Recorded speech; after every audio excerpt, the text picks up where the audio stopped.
항상 다른 분들의 사연을 재미있게 잘 듣고 있습니다. 제가 올해로 나이가 61인데 남편은 작년에 암으로 먼저 세상을 떠나고 그 뒤로 혼자 속 편하게 지낼 생각이었습니다. 자식들도 일찌감치 시집장가 보내고 저만 잘 먹고 잘 살면 그만이었어요. 남편이 죽고 나서 이쁜 구석이라고는 없는 시댁 식구들과는 인연 끊고 안 보고 살까 하다가 그래도 그놈의 예정이 있어서 명절에나 한 번씩 얼굴이나 보자 싶었습니다. 하지만 그때 인연 끊고 사람 취급 안 했어야 하는데 좋은 게 좋은 거라는 물러터진 제 생각 때문에 저 혼자 독박 쓰고 남은 인생 망할 뻔했네요. 제 나이가 40이 넘은 지 얼마 안 된 것 같은데 정신 차려보니 60이 넘었더라고요. 한평생을 못난 남편 뒷바라지하고 아이들을 위해서 살았더니 내 인생이 뭘 했는지도 모르겠는데 다 끝나버린 느낌이었습니다. 제 남편은 살아생전 대기업을 다니면서 적지 않은 돈을 벌었지만 저한테 생활비로 정말 입에 풀칠할 돈만 주던 사람이에요.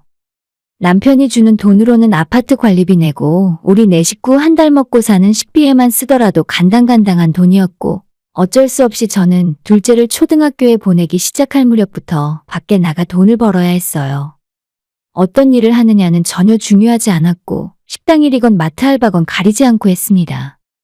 그렇게 번 돈으로 아이들 학원도 보내고 소풍 갈 때 용돈도 주고 아이들 옷이며 신발이며 사서 입히고 살았어요. 남편이 다니는 회사 이름을 들은 주변 사람들은 바깥 양반이 그렇게 좋은 회사 다니고 있는데 뭐하러 식당에서 일하고 마트에서 캐셔 알바를 하냐고 의아해하더라고요. 하지만 그런 건 저한테 중요한 문제도 아니었고 남의 눈치 볼 여유도 전혀 없었습니다. 저희 남편은 가장으로서의 책임감도 전혀 없고 저나 우리 아이들보다는 본인의 부모 형제들이 훨씬 더 중요한 사람이었어요. 저한테 매달 굶어 죽지 않을 정도로 주는 생활비 외에 나머지 대부분의 월급은 자기가 용돈으로 사용하고 시댁 뒷바라지하는 용으로 다 들어갔어요. 예를 들어서 우리 첫째 아들이 장염으로 병원에 입원한 적이 있었는데 남편은 사내 자식이 무슨 그런 일로 아프다고 병원까지 가냐면서 병문안도 한 번 오지 않았고 당연히 병원비도 정산해주지 않았습니다. 그런데 그 당시에 아직 시집 안 간 막내 신우가 친구들하고 새벽에 술 먹고 돌아다니다가 앞으로 넘어져서 이빨이 부러진 적이 있었는데 그때는 자기가 집안의 장남인데 모른 척 할 수 없다면서 치과 치료 비용과 임플란트까지 싹 다 해주더라고요. 결혼 생활 내내 우리 친정부모님한테는 10원 한 장 챙겨준 적 없으면서 시댁에는 매달 넉넉하게 용돈 드리고 주말마다 모시고 다니면서 온갖 사내 진미를 다 먹여드리는 사람이 저희 남편이었습니다. 세상에 둘도 없는 효자 남편에게 정 떨어지고 꼴도 보기 싫어진 건 당연한 일이었고 우리 아들, 딸들도 자기 아빠한테 정이 없어서 고등학교 졸업하자마자 집을 나가서 거의 들어오지 않았습니다. 애들 공부나 대학 진학에도 전혀 관심 없던 사람이었는데 둘째까지 대학 가느라 집을 떠나게 되자 그때부터는 본격적으로 밖으로 돌기 시작했어요. 확실하게 증거는 잡지 못했지만 틈만 나면 동창회 가야 한다느니 산악회 등산 모임에 가야 한다면서 주말마다 밖으로 돌아다녔습니다. 어차피 그때쯤에는 남편이 좋아서 같이 사는 게 아니었기 때문에 저도 눈 감고 귀 막아버리고 그냥 살았어요.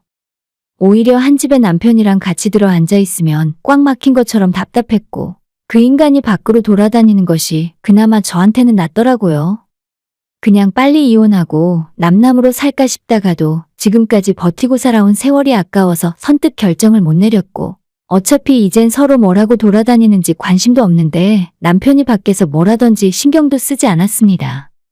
이쁜 구석이라고는 하나도 없는 남편한테 밥 해주고 빨래 해주는 건 정말 싫은 일이었지만 그렇다고 이혼해주면 다른 여자 만나서 남편이 가진 재산을 다 내어줄 것 같더라고요.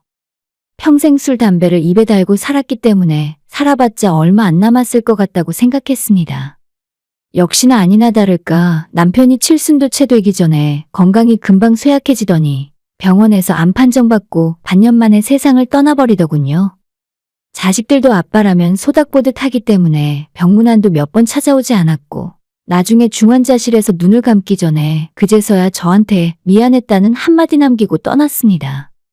정말 끝까지 웃기는 인간이었고 남은 정도 없어서 그런지 장례식에서 눈물도 나오지 않더라고요. 평생 남편이 찬밥 취급하던 저와 우리 아이들이 남편의 장례식을 끝까지 지켰고 그렇게나 끔찍하게 생각하던 시댁 쪽 식구들은 시어머니 외엔 얼굴만 슬쩍 보이고 바쁘다면서 다시 사라지더라고요. 장남인 남편 밑으로 둘째 남동생 하나, 막내 여동생 하나 모두 삼형제였는데 시부모 형편이 좋지 못해서 저희 남편이 가장 노릇을 도맡아 했었습니다. 둘째 시동생 장가갈 때 한미천 든든하게 들려서 보냈고 막내 신우도 시집갈 때 저희 남편이 혼수비용 다 대줘서 시집 보냈어요. 정작 우리 아들 딸 결혼시킬 때보다 남편 동생들 결혼할 때 더 큰 돈을 썼을 겁니다. 하지만 그렇게 다 퍼주고 아끼던 동생들이 남편이 죽었을 때는 별로 슬퍼하지도 않더라고요.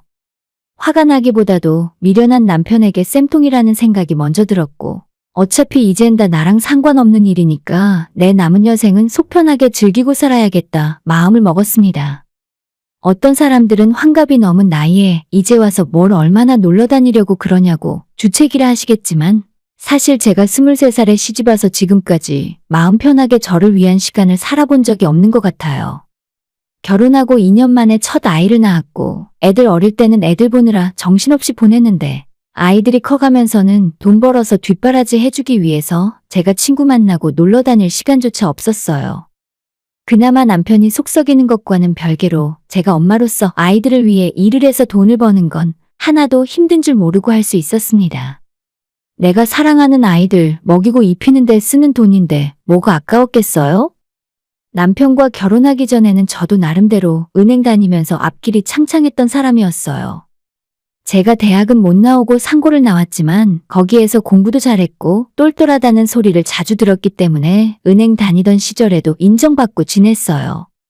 그러다가 남편을 만나게 되고 결혼하고 1년 만에 아이가 생기면서 자연스럽게 회사를 그만두고 그때부터는 집에서 살림하고 아이랑 같이 시간을 보내게 되었죠. 요즘은 육아휴직을 하고 다시 회사에 복직해서 열심히 일을 하는 여자들이 많다지만 제가 직장 생활하던 시절만 해도 여자가 아이 낳으면 사표 쓰고 그만두는 것이 당연한 일처럼 받아들여지던 시기였습니다. 남편도 대기업 다니며 돈을 잘 벌던 사람이라서 혼자 벌어도 우리 식구 먹고 살만 했었지만 문제는 언제나 남편이 돈으로 저를 올가매는 바람에 항상 부족하게 살 수밖에 없었어요. 그러다 아이가 둘이 되고 집에서 하루 종일 집안일하며 두 아이들을 키우게 되면서 저는 완전 발이 묶여있고 아무것도 할 수가 없더라고요. 그때부터 남편이 저를 대놓고 밥순이 집순이 취급하며 함부로 대했었죠. 돈 때문에 스트레스 받을 때면 당장이라도 나가서 일을 하고 싶었는데 첫째는 그렇다 치고 갓난 둘째를 데리고 무슨 일을 할 수가 있겠습니까? 아이들 어릴 때는 어쩔 수 없었지만 둘째 키워놓고 저도 나가서 돈을 벌기 시작한 뒤로 그나마 살림살이가 많이 나아지더라고요. 하지만 제가 퇴근하는 늦은 시간까지 아이들끼리 집을 지켜야 했고 마음이 아팠지만 일을 해야 돈을 벌어서 뭔가를 해줄 수 있었으니 선택의 여지가 없었어요. 그 와중에 남편의 제안으로 고향에서 홀로 사시던 시어머니를 잠깐 모셨던 적이 있습니다. 혼자 사시는 노모가 눈에 밟힌다면서 장남인 자기가 모셔야겠다고 하는데 제 의견은 묻지도 않고 본인 마음대로 결정을 해버리더라고요. 그때부터 저는 퇴근하고 집에 돌아오면 시어머니 뒤치다꺼리까지 한꺼번에 해야 했어요. 그나마 최악의 상황에서 한 가지 나았던 점은 시어머니가 집에 들어온 뒤로 남편이 제게 주는 생활비가 50만 원 늘어났다는 점이었습니다. 하지만 그거 50만 원 올려줬다고 해서 살림살이가 넉넉하고 여유로워진 건 절대 아니었는데 남편과 시어머니는 매일같이 반찬 타박하고 어머님 간식거리라도 떨어뜨리면 난리도 그런 난리가 없었죠. 제가 남편에게 받는 생활비가 50만 원 늘어난 만큼 지출은 그보다도 훨씬 더 많이 늘어나게 되었습니다. 그래도 이제는 아이들이 학원 끝나고 집에 돌아오면 애들 할머니가 집에 있으니까 아이들만 놔뒀을 때보다는 마음적으로 안정은 되더라고요. 제 속에서는 내키지 않았지만 시어머니에게 최선을 다해서 잘해드리려고 노력했어요. 제가 월급 받는 날에는 남편과는 별도로 따로 용돈도 챙겨드렸고 어머님 좋아하시는 반찬 만들고 간식거리도 항상 찬장 가득 채워두었죠. 하지만 시어머니는 제가 잘하는 부분에 대해서는 전혀 이런 방구도 없고 평소에 서운했던 것만 기억하셨다가 자기 아들한테 다 일러 바치셨어요. 그럴 때마다 남편은 다시 저한테 며느리 도리를 똑바로 못한다며 화를 내더라고요. 내가 너 우리 엄마한테 제대로 하라고 생활비도 그렇게 많이 주는데 돈만 받아가고 집에서 하는 게 뭐야? 며느리 노릇 똑바로 안 할 거면 나한테 지금까지 받은 돈 도로 토해놔. 매달 저한테 주면 얼마나 준다고 그걸 도로 내놓으란 소리를 할 수 있습니까? 하지만 그 말보다 더 듣기 싫은 건 며느리 노릇 못한다는 소리였어요. 그놈의 며느리 돌이 결혼하고 지금까지 남편과 시모에게 수도 없이 반복해서 들었지만 아직까지도 며느리의 도리가 뭔지 저는 전혀 모르겠습니다. 남편은 친정부모님에게 사위로서의 도리를 전혀 다하지 않는데 왜 나만 아내의 도리와 며느리의 도리를 다해야 한다는 건지. 차라리 어떨 때는 남편과 시어머니를 다 포기하고 아이들 둘을 데리고 나가서 작은 원룸이라도 구해 따로 사는 생각을 해본 적도 있었는데 저는 그렇다 치지만 우리 애들은 무슨 죄가 있나 싶어 차마 그렇게까지 한 적은 없었어요. 제가 혼자서 외벌이를 하며 두 아이를 키우는 것도 쉬운 일은 아니었고 그때는 우리 둘째가 초등학교 다닐 때라서 아빠 없이 크게 하고 싶지도 않더라고요. 이악 물고 참고 2년 정도 살았는데 저보다도 남편이랑 시모가 사이가 안 좋아지면서 어머님께서 다시 고향으로 내려가 살겠다고 하셨어요. 그렇게 어머님을 보내고 나니 얼마나 속이 뻥 뚫리고 시원하던지.